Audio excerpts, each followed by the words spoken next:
E aí, pessoal, vamos começar uma continuação dos nossos sistemas aí, né? A gente já falou de sistema digestório. Agora a gente vai seguir para respiração, tá bom? A gente vai falar sobre a respiração comparada, dar uma comparação geral nos animais e a humana. Ah, Vinícius, respiração só nos animais? Não, galera, também tem respiração nos vegetais e vários outros seres vivos precisam fazer essa troca gasosa. Mas vamos focar nesses daí para ficar melhor nos animais pra gente, tá bom? No final até dou uma palhinha dos vegetais. A primeira coisa é, por que que a gente precisa respirar? Por que que a gente precisa de oxigênio, né? O oxigênio, junto com o alimento que a gente consome, vai ser utilizado num processo chamado respiração celular, feito pela mitocôndria da nossa célula. E esse processo tem como objetivo a produção da energia da nossa célula, gerar energia para a nossa célula. Então a gente respira para ter energia, tá bom? E todos os seres vivos nessa. O sistema respiratório ele foi ficando mais sofisticado com o tempo, tá bom? Ele foi evoluindo com o tempo. A primeira forma de respiração era através da difusão. O que é através da difusão? Na água, aqui está representando uma hidra, né? E na água, animal aquático na água, tem muito oxigênio dissolvido e pouco gás carbônico dissolvido no meio da água, tá? Misturado com a água. Então as células do animal absorvem o oxigênio, porque tem muito, e eliminam o gás carbônico diretamente pela célula. E todas as células do corpo desse animal precisam realizar esse processo. Então é a troca do oxigênio pelo gás carbônico diretamente pela célula, pela pele, né? Por cada célula. Cada célula do animal é responsável por fazer essa troca gasosa. Tranquilo? Por difusão. Qual é o problema desse tipo de respiração? O animal tem que ser muito fino, tem que ser muito simples, para que todas as células possam ter a capacidade de fazer essa troca gasosa. Então não é um tipo de respiração assim muito avantajada. Cuidado para você não confundir com a respiração cutânea, tá?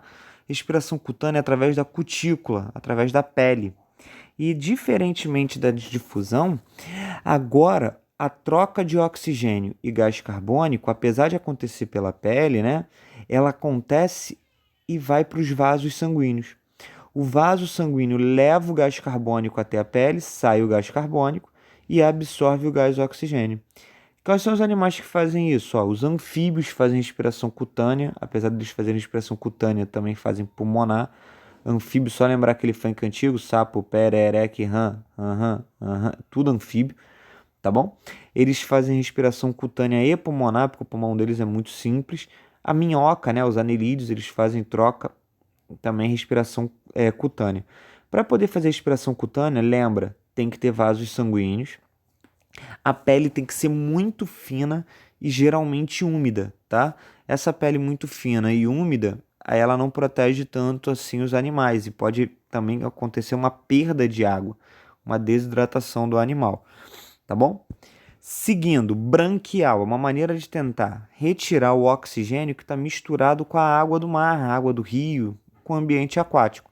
Então, no ambiente aquático existem algas, existem plantas, em alguns casos, plantas aquáticas, que fazem fotossíntese. Lembrando que alga e plantas são coisas diferentes, são reinos diferentes, que fazem fotossíntese e liberam oxigênio na água. Esse oxigênio na água fica misturado, dissolvido na água.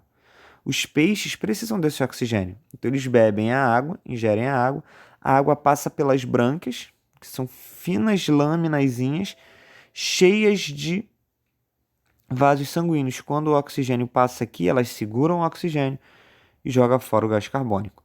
Tá bom? Realiza essa troca gasosa aqui. Outro, traqueal, muito comum nos insetos, tá? O que a traqueia faz? A traqueia pega o ar, pega o oxigênio que está no ar, né, atmosférico, e leva através de tubos diretamente até os tecidos. Ela leva direto até a célula, não passa pelo sangue, tá bom?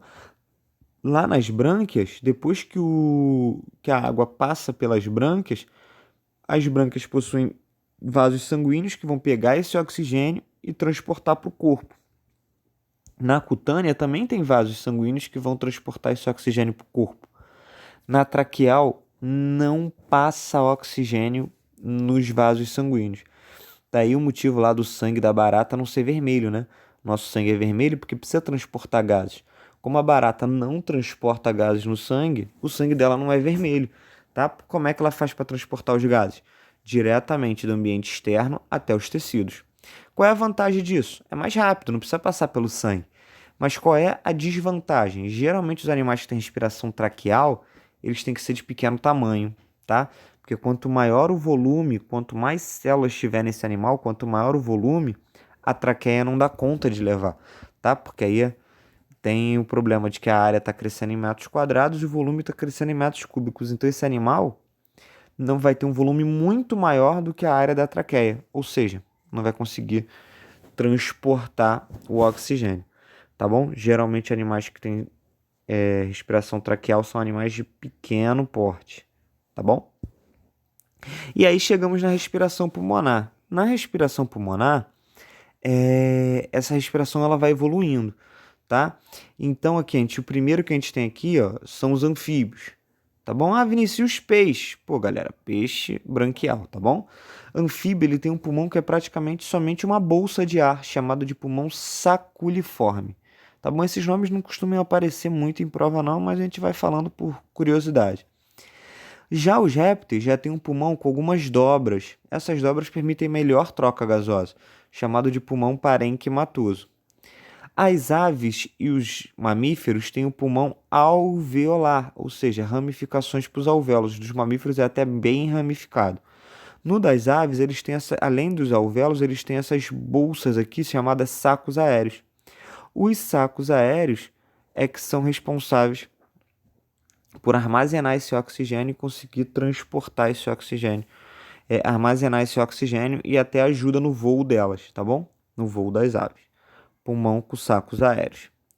E a respiração humana? Vamos focar como é que acontece a respiração humana. Primeiro a gente precisa saber qual é o caminho que o ar percorre, tá? O ar vai iniciar nas fossas nasais ou narina, tá bom? É a mesma coisa. Fossas nasais, narina, nariz é a mesma coisa.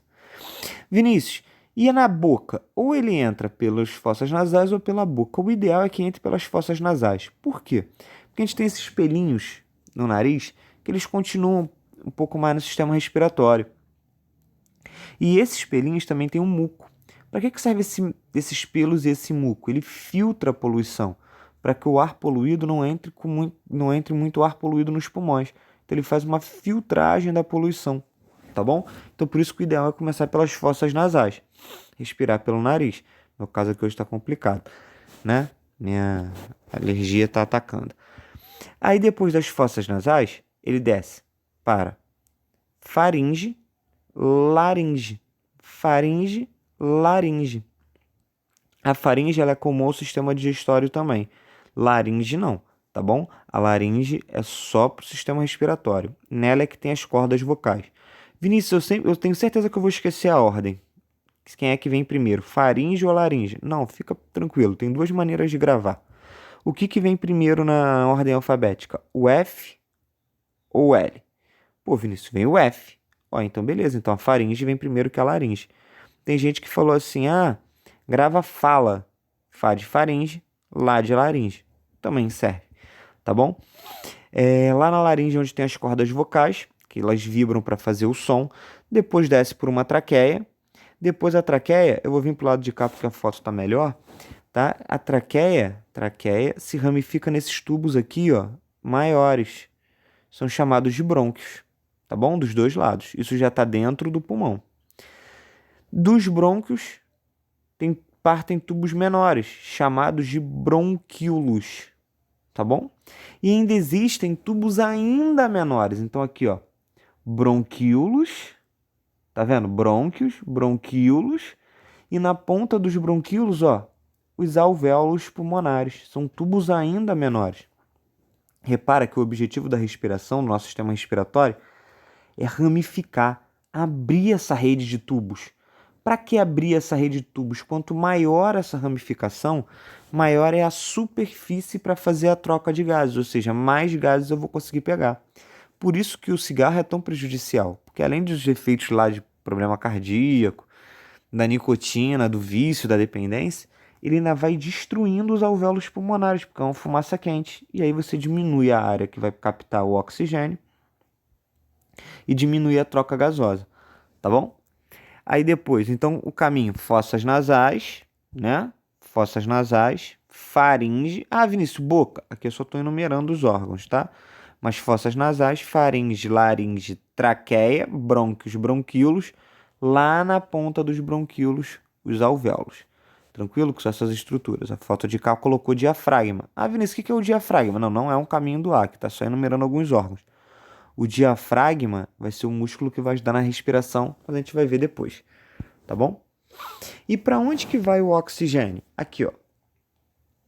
Aqui, ó, de novo, bronquíolo, alvéolos, tá bom? Aqui é um zoom do alvéolo. O sangue rico em gás carbônico está representado em azul. Ah, o sangue é azul, claro que não, infeliz, é só para representar, tá bom? Brincadeira, galera, vamos lá. O sangue aqui, ó, azul, tá rico em gás carbônico vindo do corpo. Ele joga o gás carbônico para o alvéolo. O alvéolo estava rico em gás oxigênio, que você puxou do ar, na respiração, tá bom? E aí ele vai jogar aqui para o sangue. Essa troca é chamada de hematose. Hematose é a troca gasosa, que acontece aonde? Nos alvéolos. Várias provas aí perguntam isso, tá bom? Onde é que acontecem as trocas gasosas no pulmão? Nos alvéolos pulmonares. Essa troca gasosa é chamada de hematose. Mesma coisa aqui, ó, o gás carbônico vindo do sangue joga o gás carbônico para o alvéolo e o alvéolo joga o gás oxigênio para o sangue. Aqui rola uma troca, chamada hematose, tá? E o que faz o ar entrar e sair dos pulmões? É mole. Primeiro eu quero que você imagine tomando banho de mangueira, né? A gente regando as plantas, tomando banho de mangueira. Minha bateria está indo. O que acontece? Aqui é simples. Quando você está com uma mangueira e a gente coloca o dedo na ponta, a gente diminuiu a área com que saía a água. Se a gente diminuiu a área, aumenta a pressão. Então, quanto menor a área, maior a pressão. Mesma coisa, e o inverso também é verdade. Quanto maior a área, se eu tirar o dedo dali, vai ter uma área maior que vai passar água, menor é a pressão. A gente precisa saber disso para poder entender a respiração. Por quê? Porque o que acontece? Embaixo dos nossos pulmões, a gente tem um músculo chamado diafragma, representado por essa linhazinha aí. Tá vendo? E o diafragma, ele tem duas capacidades. A mesma capacidade que qualquer músculo, contrair e relaxar, tá bom? Quando o diafragma contrai, ou seja, ele abaixa, tá bom? Quando ele abaixa, que ele contrai, a área do pulmão aqui rosinha aumenta.